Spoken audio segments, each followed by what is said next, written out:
Oh my goodness. I've been waiting for this book for a year now, and I'm so glad that I had this year to let Ella and Teller just stay in my heart and my soul. And then now I have book 2 of Sever by Mary Elizabeth. Um, Mary did a freaking fabulous job of giving these two with chaos their story. And there's a quote in here that I highlighted, and it's like, we're as addicted to the chaos as we were 8 years ago. Madness is our culture. It's our way of life. We come by it honestly. Ella and Tell, they may be dysfunctional, but they get their dysfunctional. Um, these two have to fight for their love, and it's just something that it just happens. And Ella keeps running. She runs away every time it's something happens. She runs, and this time she runs to St. Helena, to her home that she grew up in, and she's trying to find her pieces of her life. Why is she dysfunction? Is it because the mom left? Is it because dad died? There's so many emotions that Ella goes through that the only person that understands those emotions is Tell. And Tell is just as emotional and trying to figure out his pieces of his life. What is love? Is it love that you're on a cell phone and you don't talk to your wife? Or is it love that you're the chaos, you're the combustion together? And Tell and Ella are only good as they get is when they're together. Now everybody around them says, holy crap, don't go to the light, pretty much is their relationship. Her brother, her sister-in-law, Tell's sister, and then Tell's brother-in-law, they all just said, you guys are too emotional when you're together. But they're really not. That is their love. That is their connection. And I think that's why I get so lost in their love, because they may be dysfunctional, but their story is real. Not everything is fast paced and you come by it honestly. It takes time. And these two really do have to take time to get to where they're at.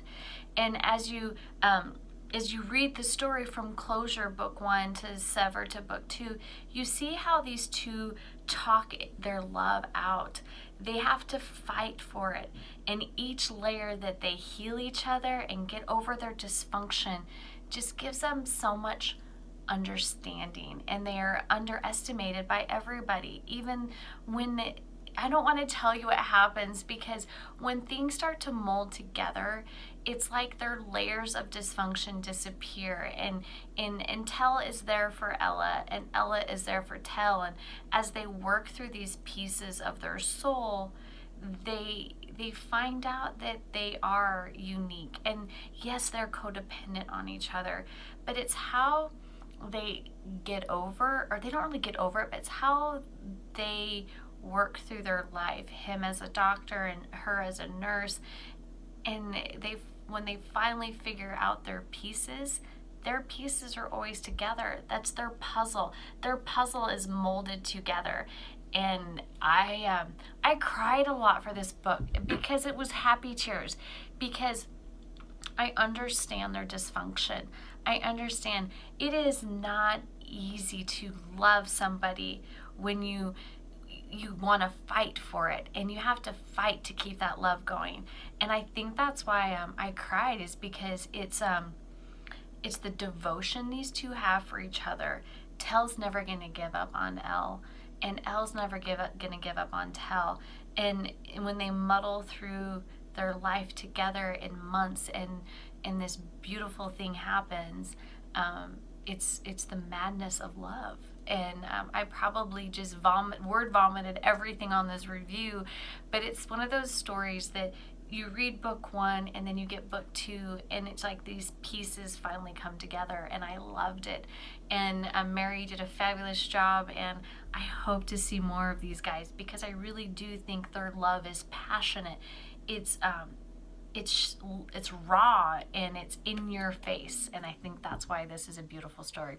It's in the link, guys. Go grab it. I've purchased this. I cannot wait. I may just go read it again, just because I love this love. because it's imperfect, but it's perfect.